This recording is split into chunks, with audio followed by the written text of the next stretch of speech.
10 मई 1857 दोपहर का वक्त, जगह थी मेरठ कैंटोनमेंट।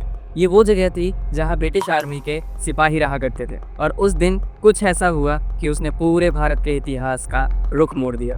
ब्रिटिश आर्मी की वो छोटी छोटी इन्फेंट्रीज जिसमें इंडियंस एज सिपाही काम किया करते थे, उन इन्फेंट्रीज के अंदर एक ऐसी चिंगारी भड़की कि वो कैवेलरी तक पहुंची और धीरे धीरे पूरे शहर में हंगामा हो गया।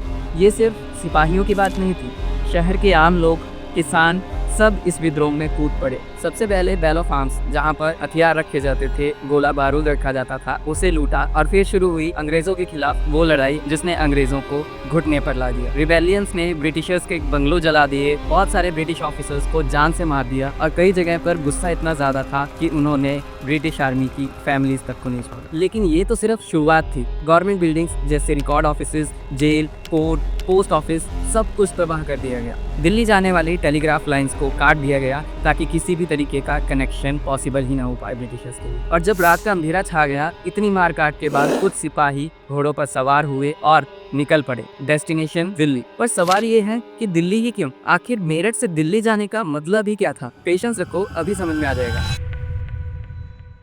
11 मई 1857 सुबह सुबह का टाइम था जिस वक्त दिल्ली के लाल किले के दरवाजे पर एक दस्तक हुई। 82 साल के एक बूढ़े सम्राट जिनका नाम बहादुर शाह जफर था, उन्होंने अभी अभी अपनी नमाज खत्म करके शेरी का खाना खाया था। ये रमजान का महीना था जो मुस्लिम कम्युनिटी के लिए बहुत ही पवित्र माना जाता है। सूरज निकलते ही उनका रोजा शुरू होना था, तभी लाल किले की जो दस्तक थी वो एक बहुत बड़े शोर में बदल जाती है। और जब वो खिड़की के पास आते हैं तो वो क्या देखते हैं कि मेरठ से आए हुए कुछ सिपाही नीचे खड़े हैं और वो अंदर आने की गुहार लगा रहे हैं। उन रिबेलियंस ने सम्राट से एग्जैक्टली क्या कहा वो सुनो, हम मेरठ से आए हैं तमाम अंग्रेजों को जान से मारकर, क्योंकि उन्होंने हमसे वो गोलियां चलवाई जो कि सुअर और गाय की चर्बी से लेपी हुई थी। इससे हिंदू और मुसलमान दोनों का धर्म बर्बाद हो रहा है। बहादुर शाह जफर जब ये बात सुनता है तो काफी ज्यादा घबरा जाता है और दरवाजा खोलने से इनकार कर देता है। लेकिन जो रिबेलियंस थे वो बहुत ज्यादा जोश में थे और उनमें से कुछ रिबेलियंस जबरदस्ती दरवाजे के रास्ते अंदर लाल किले में घुसाए, बिना किसी परमिशन, बिना किसी शिष्टाचार के। उन्होंने बहादुर शाह जफर को तख्त पर बैठाया और एक डिमांड रखी, बादशाह हमें अपना आशीर्वाद दीजिए, इस लड़ाई में हमारा साथ दीजिए। अब इमेजिन करो एक बूढ़ा आदमी जिसमें कोई ताकत नहीं है, जिसका एम्पायर लाल किले की दीवारों तक सीमित है, उसके सामने हथियार बंद लोग खड़े हैं। उसके पास क्या सच में कोई और ऑप्शन था? शायद नहीं।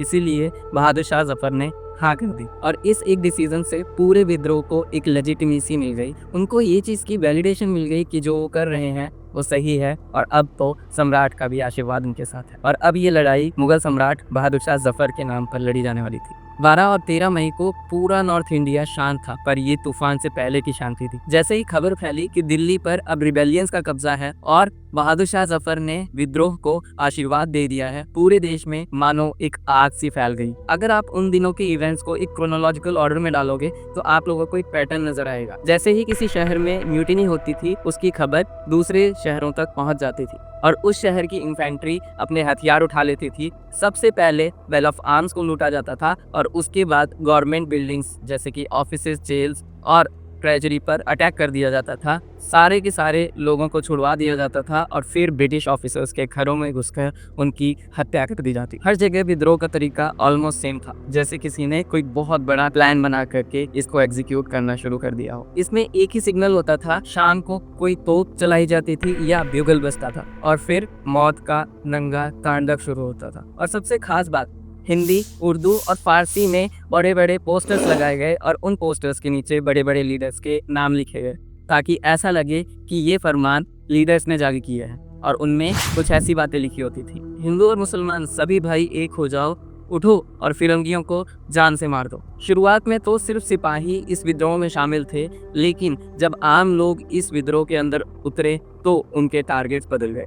लखनऊ, कानपुर, बरेली ऐसे बड़े शहरों के अंदर साहूकार और अमीर लोगों को भी टारगेट किया गया, क्योंकि किसान उन्हें सिर्फ जालिम ही नहीं ब्रिटिशर्स का दोस्त भी मानते थे। उनके घर लूटे गए और लूटने के बाद पूरे घर में आग लगा दी गई। ये छोटी सी म्यूटिनी अब पूरा रिबेलियन बन चुका था। हर तरह की अथॉरिटी और हायरार्की के खिलाफ एक पूरी की पूरी जंग छेड़ दी गई थी। मई और जून में यही पूरा हाल बना रहा और ब्रिटिशर्स के पास इस चीज़ का कोई भी जवाब नहीं था। एक ब्रिटिश ऑफिसर ने लिखा, British rule collapsed like a house made of cards. Her British officer की यही जद्दोजहद थी कि वो किसी तरीके से अपनी और अपनी फैमिली की जान बचा ले। 14 जून 1857 दिल्ली उर्दू अखबार की ये रिपोर्ट देखी। सब्जियों के दाम महंगे हो गए थे, मंडियों के अंदर किसी भी तरीके का राशन या सब्जियां मिल ही नहीं रही थी, और जो मिल भी रही थी वो काफ़ी ज़्यादा सड़ी हुई थी। महंगाई बहुत ज़्यादा बढ़ चुकी थी और लोग खाने तक को तरस रहे थे। पानी भरने वाले लोगों ने वहाँ से पानी भरना बंद कर दिया था और लोगों को अपने कंधों पर बाल्टी लेकर के बहुत दूर से पानी लाना पड़ रहा था। हलाल खोर यानी जो अच्छे लोग थे वो अब हराम खोर यानी करप्ट बन चुके थे, और कई मोहल्लों में तो कई लोगों की कमाई तक नहीं हो रही थी। बीमारी आग की तरह फैल रही थी और लोगों के पास इसका कोई इलाज भी नहीं था। अब सवाल ये है कि इतनी खराब हालत में भी लाइन ऑफ कम्युनिकेशन कैसे एस्टेब्लिश हुआ जाता था? एक खबर दूसरे शहर तक आखिर पहुंच कैसे रही थी? कौन कर रहा था ये प्लानिंग, और इतनी ज़्यादा कोऑर्डिनेशन कैसे थी? एक एग्जाम्पल से एक्सप्लेन करता हूँ। अवध की 47th इन्फेंट्री की कैवेलरी ने जब कार्ट्रिजेस लेने से मना कर दिया तो उन्होंने 48th इन्फेंट्री को ये लिखा, हमने धर्म के लिए ये किया है और अब 48 के ऑर्डर्स का इंतज़ार कर रहे हैं। इसका मतलब सिपाही एक इन्फेंट्री से दूसरी इन्फेंट्री मैसेजेस भेज रहे थे और ये सारे काम एमिसरीज यानी दूत के हाथों करवाए जा रहे थे। लोग प्लान बना रहे थे और एक दूसरे से शेयर कर रहे थे। ये स्टोरी सुनो, इससे थोड़ा सा ज़्यादा आपको समझ में आ जाएगा। फ्रैंकोइस सिस्टन जो कि सीतापुर के अंदर एक नेटिव क्रिश्चियन पुलिसमैन थे, वो सहारनपुर गए थे वहाँ के मजिस्ट्रेट से मिलने। सिस्टन इंडियन कपड़ों में थे और ज़मीन के ऊपर बैठकर मजिस्ट्रेट से बात कर रहे थे। तभी एक मुस्लिम तहसीलदार बिजनौर से आया। जब उसे पता चला कि सिस्टन अवध से हैं तो उसने उनसे एक बात पूछी, अवध से क्या खबर है भाई, सब काम कैसा चल रहा है? सिस्टन ने बहुत समझदारी से जवाब दिया कि अगर अवध में कोई काम होगा तो वो आपको खुद ही पता चल जाएगा। उस मुस्लिम तहसीलदार ने बहुत हंसकर और कॉन्फिडेंस से जवाब दिया, भरोसा रखो इस बार हम सफल होंगे, क्योंकि इस बार काम की जिम्मेदारी एक कैपेबल हाथों में है। और बाद में पता चला कि बिजनौर के अंदर जो म्यूटिनी हुई थी उसके अंदर ये मुस्लिम तहसीलदार ही बहुत बड़ा लीडर था। कैप्टन हियर्सी जो कि बहुत बड़े ओहदे पे थे, अवध मिलिट्री पुलिस ने म्यूटिनी के दौरान उन्हें प्रोटेक्शन दी हुई थी। लेकिन 41st इन्फेंट्री ने ये डिमांड रखी कि या तो हियर्सी को जान से मार दो या फिर प्रिजनर बनाकर हमारे हवाले कर दो, नहीं तो ये म्यूटिनी कभी नहीं रुकेगी। मिलिट्री पुलिस ने मना कर दिया।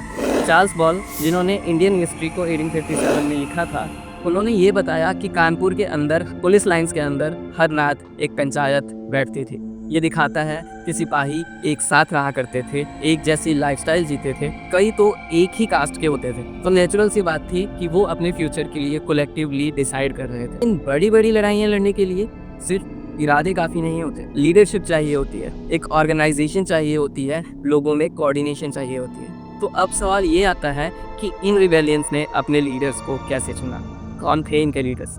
अभी थोड़ी देर पहले जो हमने देखा कि मेरठ के सिपाही जब लाल किले पर पहुंचे थे तो उस वक्त बहादुर शाह जफर बहुत ज़्यादा डरे हुए थे और उन्होंने डर के मारे ही हाँ की थी। उन्हें कोई लीडर नहीं बनना था, वो बस नाम मात्र के लीडर थे, और इसका मतलब था कि ज़बरदस्ती लीडर्स बनाए जा रहे थे। और ऐसा सिर्फ दिल्ली में नहीं हुआ, सिमिलर सीन्स पूरे नॉर्थ इंडिया के अंदर देखे गए। जैसे कानपुर के अंदर सारे के सारे सिपाही मिलकर नाना साहेब के पास गए और उन्होंने नाना साहेब का हाथ मांगा कि आपको हमारा लीडर बनना ही पड़ेगा, और वहाँ से नाना साहेब ने कानपुर की बागडोर संभाली। झांसी में भी कुछ ऐसा ही हुआ।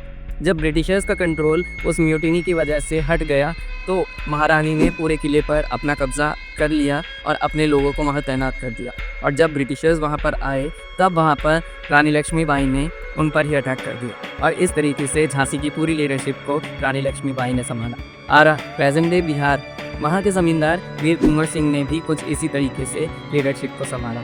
और लास्ट में अवध, यहाँ पर तो सिचुएशन बहुत ज़्यादा इमोशनल थी। नवाब वाजिद अली शाह को उनकी जगह से ब्रिटिशर्स ने डिस्प्लेस कर दिया था, और सिर्फ डिस्प्लेसमेंट ही नहीं किया बल्कि पूरे के पूरे स्टेट को अपने कब्जे में ले लिया और वाजिद अली शाह को जेल में डाल दिया। तब लखनऊ के लोगों ने वाजिद अली शाह के बेटे बिरजिस कादर को अपना लीडर बना लिया और म्यूटिनी को आगे कंटिन्यू किया। हर जगह पे सिर्फ रॉयल लोग ही लीडर नहीं बने थे, कई बार जब उनकी एब्सेंस होती थी तो नॉर्मल पीपल ही लीडरशिप अपना लेते थे। जैसे मेरठ की एक रिपोर्ट के हिसाब से एक फ़कीर जो कि हाथी के ऊपर सवार होकर के आ रहा था और सारे के सारे सिपाही जो म्यूटिनी में शामिल थे वो उससे मिलने जा रहे थे। लोकल लीडर्स में और भी कई एग्जाम्पल देखने को मिलते हैं। उन एग्जाम्पल्स में से एक एग्जाम्पल है शामल का, जो कि बरौत आज के प्रेजेंट डे उत्तर प्रदेश में रहते थे। वो जाट कल्टिवेटर्स के क्लैन से थे और उनकी किनशिप 84 गांव तक फैली हुई थी, जिसे 84 देश भी बोला जाता था। यहाँ की ज़मीन बहुत ज़्यादा फर्टाइल थी और कई किसान और ज़मींदार बहुत ज़्यादा प्रॉस्पेरस थे। लेकिन यहाँ के सभी लोग ब्रिटिशर्स की लैंड रिवेन्यू सिस्टम को बहुत ज़्यादा बुरा मानते थे। रीज़न, ब्रिटिशर्स ने रिवेन्यू का जो डिमांड रखा था वो बहुत ज़्यादा था। पूरा का पूरा कलेक्शन बहुत ज़्यादा इनफ्लेक्सिबल था, मतलब फसल अच्छी हो या बुरी हो, रिवेन्यू हर साल हर महीने उतना ही जाएगा।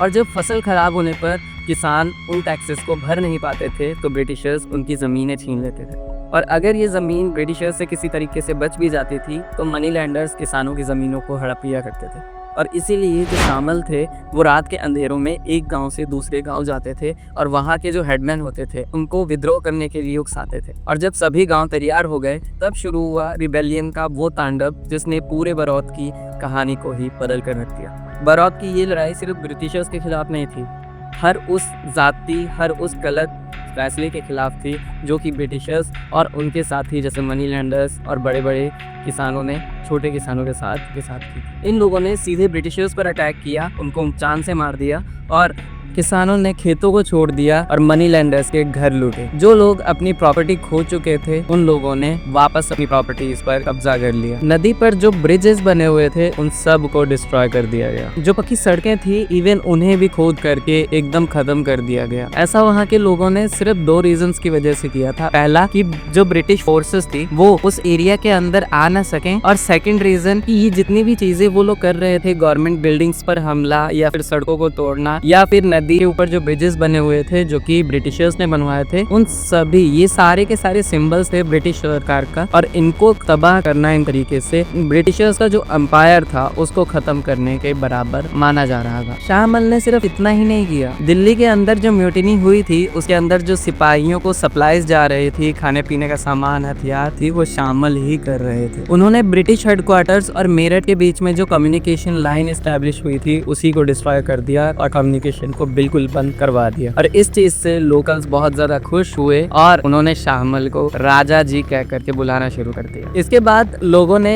एक ब्रिटिश ऑफिसर के बंगलों पर पूरी तरीके से कब्जा कर लिया और उसे हॉल ऑफ जस्टिस बना दिया गया। वहां पर शाहमल सारे के सारे डिस्प्यूट्स को रिजॉल्व किया करते और उन डिस्प्यूट्स पर अपने जजमेंट्स भी दिया करते। इवन उस एरिया के लोग तो अब ये फील कर पा रहे थे कि ब्रिटिश राज कंप्लीटली खत्म हो चुका है और अब शाहमल जो कि उन्हीं के चुने हुए राजा थे उनका राज शुरू हो चुका। लेकिन ये खुशी ज्यादा देर तक चली नहीं। जुलाई 1857 में एक बैटल हुई बिटवीन शाहमल एंड ब्रिटिशर्स जिसमें कि शाहमल शहीद हो गए। शाहमल की तरह एक और लीडर थे मौलवी अहमदुल्ला शाह, जिन्होंने अपनी स्टडीज हैदराबाद से कंप्लीट की और बहुत ही यंग एज में वो मौलवी बन गए। ये 1856 से ही गांव-गांव घूम रहे थे और जिहाद यानी रिलीजियस वॉर की बात कर रहे थे ब्रिटिशर्स के खिलाफ। इनका स्टाइल बहुत अलग था। पालकी में बैठे होते थे और आगे ड्रम बीटर्स ड्रम्स को बीट कर रहे होते थे और पीछे इनके फॉलोअर्स इनके लिए गाना गाते थे और इसीलिए उन्हें डंका शाह करके भी बुलाया जाता था, जिसका मतलब होता है कि मौलवी with drum beaters. British officers घबरा गए जब उन्होंने देखा थाउजेंड्स ऑफ पीपल मौलवी अहमदुल्ला शाह को फॉलो करने लगे। 1856 में जब वो लखनऊ पहुंचे तो वहाँ की पुलिस ने उन्हें प्रीच करने से मना कर दिया और 1857 आते आते उन्हें फैजाबाद में एक जेल में डाल दिया गया। लेकिन जब रिलीज हुए तो म्यूटिनियस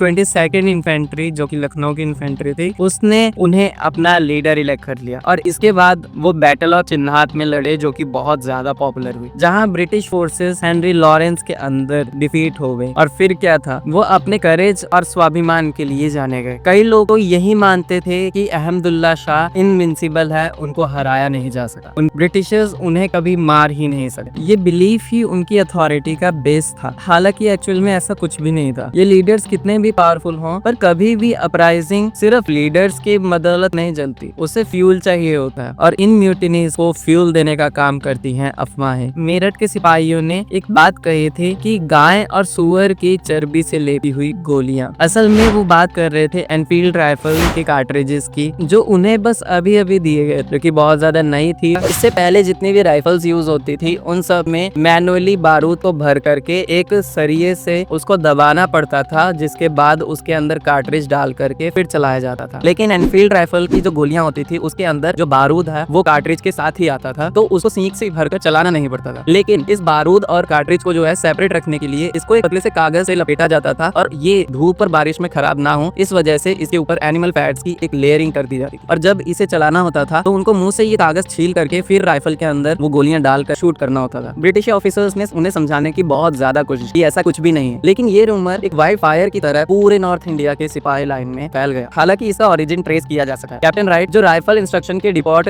का कमांडेंट था, उसने रिपोर्ट किया कि जनवरी 1857 के 3rd वीक में दमदम मैगजीन में काम करने वाले एक लो कास्ट खलासी ने एक ब्राह्मण सिपाही जिसका नाम मंगल पांडे था उससे पानी मांगा। मंगल पांडे ने मना कर दिया क्योंकि खलासी लोअर कास्ट से था। तो खलासी ये सुनकर काफी ज्यादा गुस्से में आ जाता है और वो मंगल पांडे से कहता है कि तुम ब्राह्मणों का जोर सिर्फ हम छोटी कास्ट वालों पर ही चलता है, मुझे पानी पिलाने में आपका धर्म भ्रष्ट हो रहा है। और वहाँ जब फिरंगी तुमसे गाय और सुअर की चर्बी से लेपी हुई गोलियां तुम्हारे मुंह से छिलवा कर चलवाते हैं तो तुम्हारा धर्म बीच में क्यों नहीं आता। वो खलासी दमदम से ही था, इसलिए मंगल पांडे के मन में एक डर बैठ गया और ये बात जब उसने अपनी इन्फेंट्री में सबको बताई तो सभी ने एनफील्ड राइफल चलाने से मना कर दिया। लेकिन जब 29 मार्च 1857 को sergeant major James Thornton Hewson जो कि एक रेप्यूटेड पोस्ट पर थे, उन्होंने जबरदस्ती मंगल पांडे को राइफल चलाने पर उकसाया तो मंगल पांडे ने ये राइफल ह्यूसन पर ही तान दी और फिर फायर कर दिया। हालांकि वो गोली ह्यूसन को छू कर निकल गई, पर मंगल पांडे यहीं पर नहीं रुके, तो उन्होंने मस्केट उठा करके लेफ्टिनेंट बेम्पर्डे हेनरी बॉग को भी मारा और इस क्राइम के लिए मंगल पांडे को 8 अप्रैल 1857 को फांसी दे दी जाती है। एंड 1857 की जो मिलिट्री रिबेल हुई थी उसका एक माइनर रीजन मंगल पांडे की फांसी भी था। इस इंसिडेंट ने सभी सिपाहियों के मन में एक आग लगाने का काम किया और इसीलिए हम मंगल पांडे को one of the first freedom fighter में काउंट करते हैं जिन्होंने डायरेक्टली ब्रिटिशर्स के खिलाफ आवाज उठाई। 1857 की शुरुआत में और भी कई रूमर्स चल रहे थे। एक कॉन्स्पिरेसी थ्योरी के हिसाब से ब्रिटिश गवर्नमेंट ने हिंदू और मुस्लिम दोनों की कास्ट और रिलीजन को डिस्ट्रॉय करने की एक बहुत बड़ी कॉन्स्पिरेसी रची थी, जिसके अंदर वो काफी सारी चीजें कर रहे थे, जिनमें से एक ये भी था कि मार्केट में जो आटा बिकता है उसमें गाय और सुअर की हड्डियों का पाउडर बना करके मिलाया हुआ है ताकि हिंदू और मुस्लिमों का धर्म भ्रष्ट हो जाए। और इन अफवाहों का इतना ज्यादा असर हुआ कि टाउन्स और कैंटोनमेंट्स में जितने भी सिपाही थे और आम जनता थी उन सब ने आटा छूना ही बंद कर दिया। सबको ये डर था कि ब्रिटिशर्स जो हैं वो इंडियंस को क्रिश्चियनिटी में कन्वर्ट कराना चाहते हैं और इस वजह से ये सारी चीजें कर रहे हैं और यही डर बहुत ज्यादा तेजी से फैल रहा था। ब्रिटिश ऑफिसर्स ने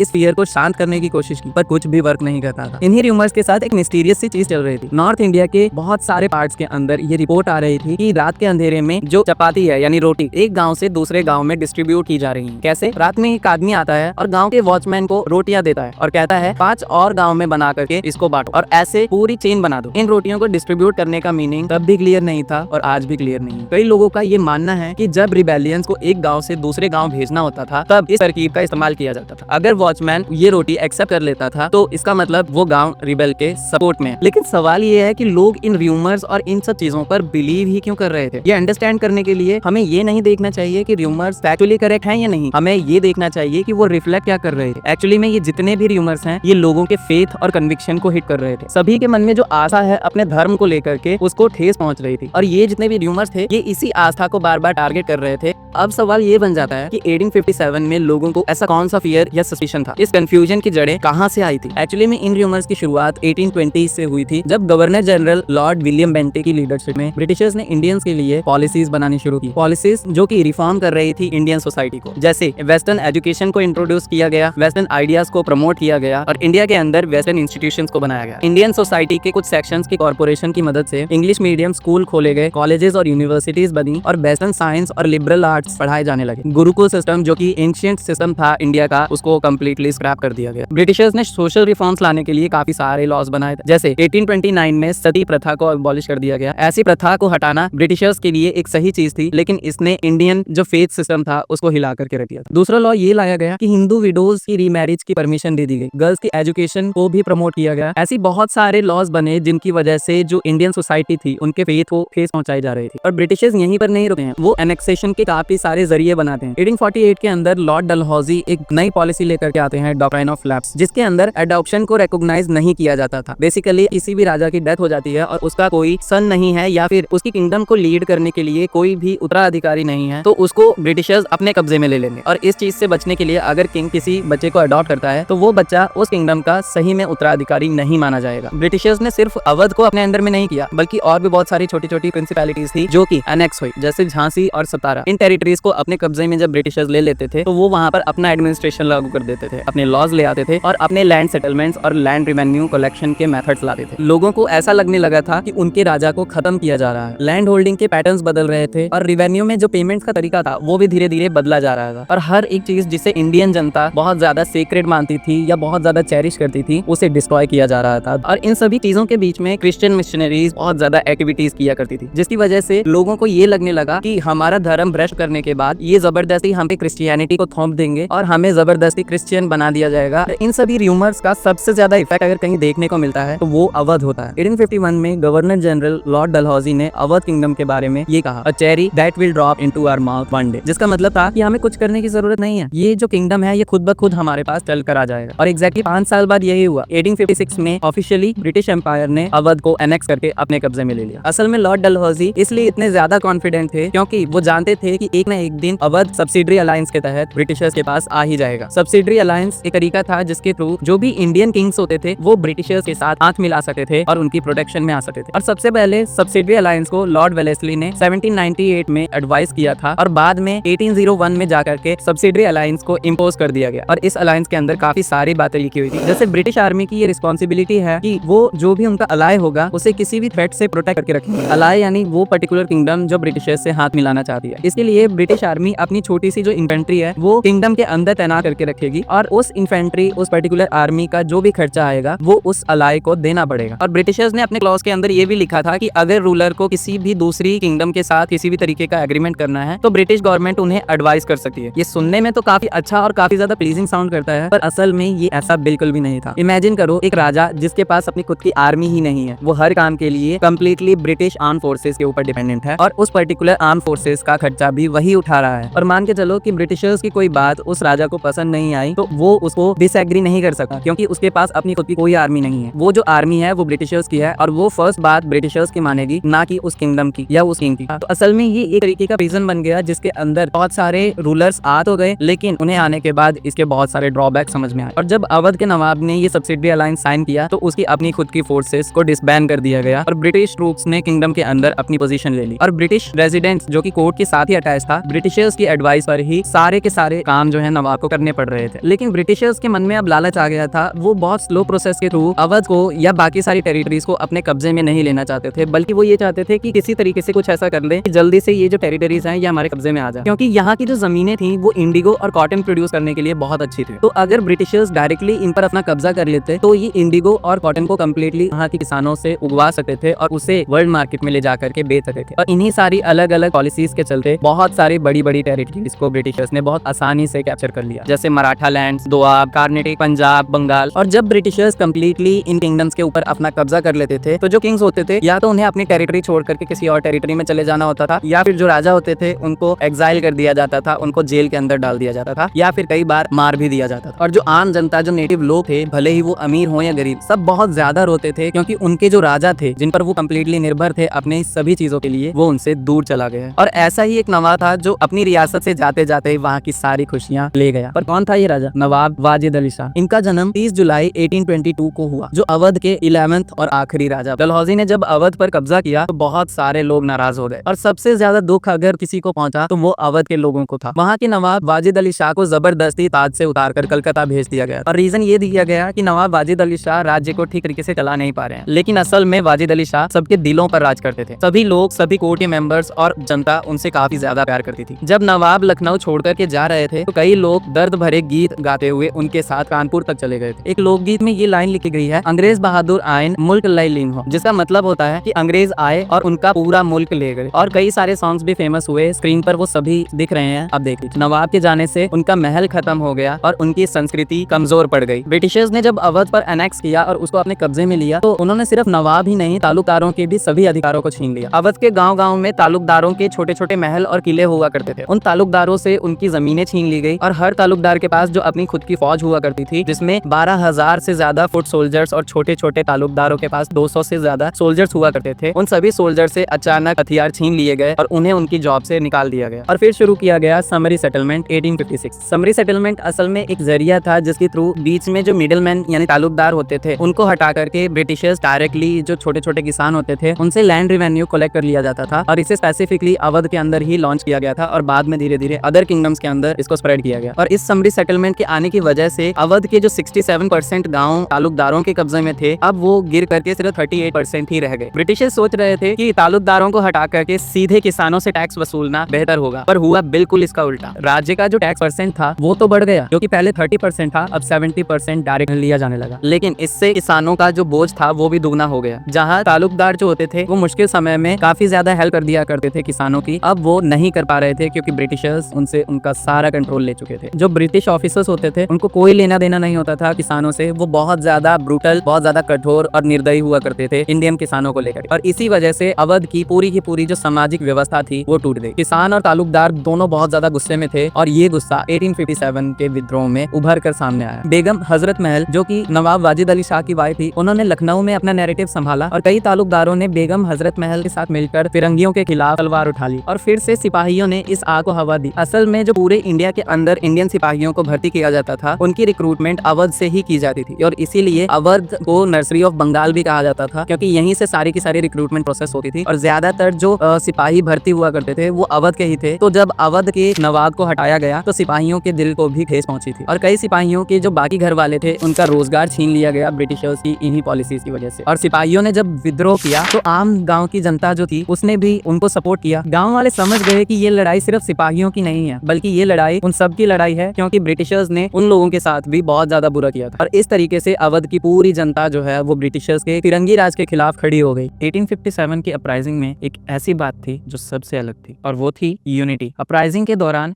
रिबेल्स ने हर वर्ग, हर धर्म के लोगों को एक साथ मिलने को कहा। मुस्लिम शाही लोगों ने भी ऐसे संदेश दिए जो हिंदू लोगों के जज्बात को समझते थे। ये जंग सिर्फ एक धर्म के लिए नहीं बल्कि हिंदू और मुस्लिम दोनों के लिए थी, जिसमें सब ने मिलकर अपनी आज़ादी के लिए जंग लड़ी। आपस में लड़ने के बजाय वो इसका ठीक उल्टा करते थे, पुराने ज़माने की बातें याद दिलाते थे, वो वक्त जब मुगल्स के दौरान सब धर्म के लोग मिलजुल कर रहा करते थे। बहादुर शाह ने अपने नाम से संदेश दिया कि सब लोग मोहम्मद और महावीर के निशान के नीचे लड़ो, मैं तुम्हारे साथ हूँ। भले ही ब्रिटिश लोगों ने हिंदू मुस्लिम में दरार डालने की कोशिश की, पर उस वक्त ये हो नहीं पाया। दिसंबर 1857 बरेली में ब्रिटिशर्स ने 50,000 रुपए खर्च करके हिंदूज को मुस्लिम्स के खिलाफ भड़काने की कोशिश की, पर यह काम नहीं आया। इस लड़ाई में हर वर्ग के लोग थे, एक ही मकसद के पीछे, वो था आज़ादी। और इसी यूनिटी ने विद्रोह को एक अलग पहचान दी जो आज भी हमें इंस्पायर करती है। अगस्त 1857 में आजमगढ़ से एक इम्पॉर्टेंट पैगाम आया जिसमें रिबेल्स ने लोगों को जागरूक करने की कोशिश की। इस पैगाम में कहा गया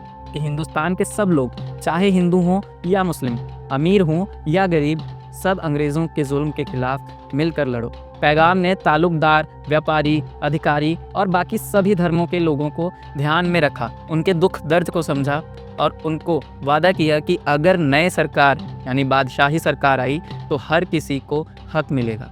पंडित और फकीर जो धार्मिक गुरु थे उन्हें बुलाया गया कि वो भी इस लड़ाई में अपना योगदान दें, क्योंकि ये लड़ाई सिर्फ सियासत की नहीं थी बल्कि धर्म की रक्षा करने के लिए भी थी। पर यह सब ज्यादा लंबा टिक नहीं सका। जब हुकूमत के हाथ से ताकत फिसलने लगी तब कानून नहीं जुल्म लिखे गए। 1857 के बाद अंग्रेजों ने जंग से ज्यादा खौफ का इस्तेमाल किया और उस खौफ का नाम था रिप्रेशन। 1857 का अंत आते आते पूरे हिंदुस्तान में आग लग चुकी थी, एक ऐसी आग जिसे अंग्रेज छुपा नहीं पा रहे थे। अंग्रेज समझ गए थे कि इस बार एक छोटी सी म्यूटिनी की बात नहीं है, ये तो लोगों के दिलों में एक्सप्लोजन था। लेकिन उन्होंने लड़ने से पहले एक और चाल चली, जुल्म को कानून का रूप दे दिया। मई और जून के महीनों में ऐसे कानून पास हुए जिसके बाद इंसाफ बंद हो गया और मौत एक ही फैसला बन गया। अब ना कोई कोर्ट चलेगी ना कोई अपील होगी, बस अगर बागी कहलाए तो सजा एक ही थी, सजाए मौत। फिर अंग्रेजों ने अपने दो झुंड भेजे, एक कलकत्ता से और दूसरा पंजाब से, दिल्ली को वापस जीतने के लिए। जंग जून में शुरू हुई, 4 महीने तक खून बहता रहा, धूल उड़ती रही, तोपें गरजती रही। दिल्ली के हर मोहल्ले में बागी खड़े थे, लखनऊ, कानपुर, बरेली, सब जगह से लोग आ गए थे अपनी दिल्ली बचाने। ब्रिटिश सोच रहे थे ये सिर्फ सिपाहियों की बगावत है, पर जब उन्होंने देखा कि गांव-गांव, खेत-खेत में लोग हथियार उठा रहे हैं, तब उन्हें समझ आया ये पूरे देश का तूफान है। अवध में तो हालत और भी खतरनाक थी। एक ब्रिटिश अफसर फोर्सिथ ने लिखा, यहाँ के 3/4 आदमी बागी बन चुके हैं। ब्रिटिश ने पूरी ताकत लगा दी, तोप, बंदूक, सेना, सब कुछ, पर लोग हार नहीं मान रहे थे। आखिरकार मार्च 1858 में अंग्रेज किसी तरह अवध पर कब्जा कर पाए और फिर अंग्रेजों ने अपनी अगली चाल चली, डिवाइड एंड रूल। जहां जमींदार और किसान एक साथ लड़ रहे थे, वहां उन्होंने वादा किया कि जो हमारे साथ आ जाएगा उसे ज़मीन वापस मिलेगी, जो वफादार बने उन्हें इनाम मिला। जो बागी रहे उनकी ज़मीन छीन ली गई, घर जला दिए गए, कईयों को तो जान से मार दिया गया जंग में, और कई लोग तो भागकर नेपाल चले गए, जहां भूख और बीमारी ने उन्हें खा लिया। इस मैप को देखकर हम ब्रिटिश स्ट्रैटेजी क्लियरली समझ सकते हैं। उन्होंने रिवोल्ट को कंट्रोल करने के लिए 3 मेन रूट्स बनाए। Black dots principal centres of revolts को दर्शाता है। ऑरेंज लाइंस ब्रिटिश सेना के हमले या काउंटर अटैक्स के रूट्स बताते हैं, जिनके जरिए उन्होंने बागी इलाकों पर दोबारा कब्जा करने की कोशिश की। कलकत्ता से उत्तर भारत की तरफ यानी मेन रास्ता था, जहां से ईस्टर्न इंडिया के ब्रिटिश फोर्सेस ने मार्च किया। कलकत्ता, जो आज का कोलकाता है, वहां से निकलकर उन्होंने बनारस, इलाहाबाद, कानपुर जैसे बागी शहरों में हमला किया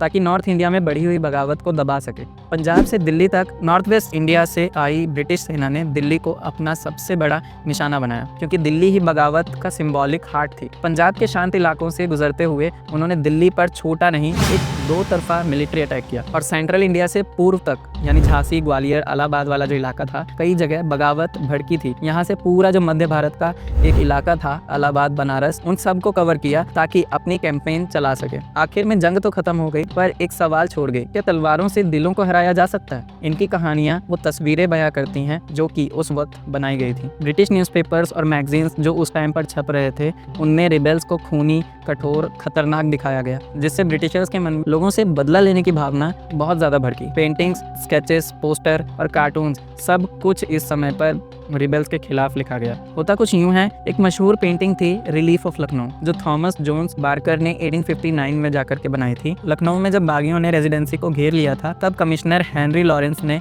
सब क्रिश्चियन लोगों को एक मजबूत बिल्डिंग में शरण दी। लॉरेंस मर गया, पर रेजिडेंसी लड़ती रही। फिर 25 सितंबर को जेम्स आउट्राम और हेनरी हैवलॉक ने अपनी सेना के साथ आकर घिरे हुए अंग्रेजों तक रास्ता बनाया, और कुछ दिन बाद कॉलिन कैम्पबेल अपनी फौज के साथ आया और पूरी रेजिडेंसी को आज़ाद करा लिया। ब्रिटिश लिखावटों में ये हिस्सा एक हीरोइक सर्वाइवल स्टोरी बन गया, एक ऐसी कहानी जिसमें बहादुर अंग्रेजों ने मौत और बगावत दोनों को हरा दिया। बार्कर की पेंटिंग में भी वही नज़ारा दिखाया गया। ऐसी तस्वीरों ने ब्रिटिश के लोगों को तसल्ली दी कि दुख और तूफान का समय गुजर गया है और ब्रिटिश शक्ति फिर से जीत गई है। ये पेंटिंग देखो, इन मेमोरियम, जिसे जोसेफ मोएल पेटॉन ने 1859 में बनाया था, जो रिवोल्ट के 2 साल बाद बनी थी, जिसमें अंग्रेजी औरतें और बच्चे एक गोले में बैठे दिखते हैं, डर से लिपटे हुए, जैसे बस मौत का इंतजार कर रहे हैं, पर हर ब्रश स्ट्रोक में खतरे की खामोशी महसूस होती है। एक और पेंटिंग में औरतें कमजोर नहीं, बहादुर हीरोइंस बनकर सामने आई, जैसे एक स्केच में मिस व्हीलर जो कानपुर में अपने कमरे में खड़ी हैं और सामने बागी तलवारों के साथ। ये तस्वीर सिर्फ एक औरत की नहीं थी, ब्रिटिशर्स की नज़र में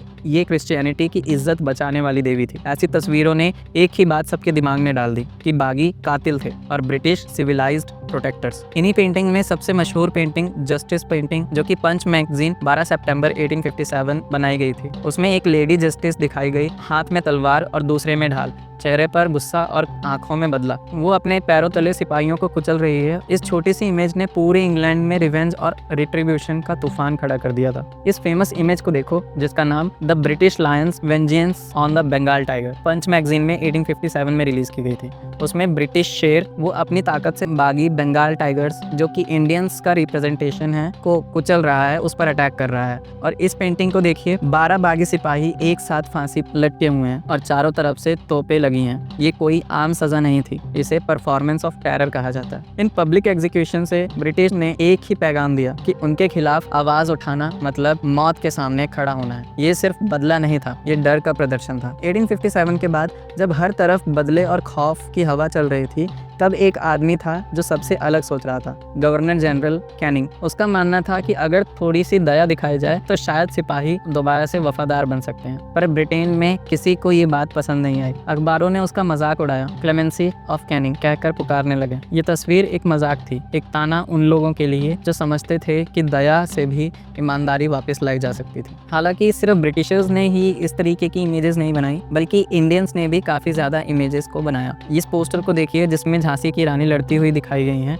और भी फ्रीडम फाइटर्स जो हैं उनको बहुत बढ़ा करके दिखाया गया है। और इसी पोस्टर को देखकर सुभद्रा कुमारी चौहान ने एक पोएट्री लिखी थी, खूब लड़ी मर्दानी वो तो झांसी वाली रानी थी, जो कि एनसीईआरटी के अंदर भी लिखी गई है। और मैं बचपन में जब इसे पढ़ता था तो मुझे गूज़बम्स तक आ जाते थे। और ये नए चित्र कविताएं सिर्फ इतिहास नहीं बताती थी, बल्कि ये जज्बात को जन्म देती हैं कि किस तरीके से हमारे जो फ्रीडम फाइटर्स थे, जो रिबेलियंस थे, उन्होंने अपनी जान दे करके आज़ादी मांगी थी। हालांकि ये एक सक्सेसफुल अटेम्प्ट नहीं था, लेकिन फिर भी उन्होंने ब्रिटिशर्स को दिखा दिया था कि अगर जुल्म किया जाएगा तो उसे सहा नहीं जाएगा। 1857 की कहानी तलवारों और तोपों की नहीं थी, ये थी सोच, हिम्मत और बदलाव की कहानी, जो हमारी आज़ादी का एक बड़ा मूवमेंट बना। लेकिन अगर हमारे फ्रीडम फाइटर्स इस पॉइंट पर हार गए तो हमें आज़ादी कैसे मिली? क्या सारा क्रेडिट महात्मा गांधी को दे देना ठीक रहेगा? अगर इस बात को जानना चाहते हो तो इस वीडियो पर क्लिक करो, ये आज़ादी की बाकी बची कहानी आपको बताएगा। तब तक के लिए सतीश साहू साइनिंग ऑफ।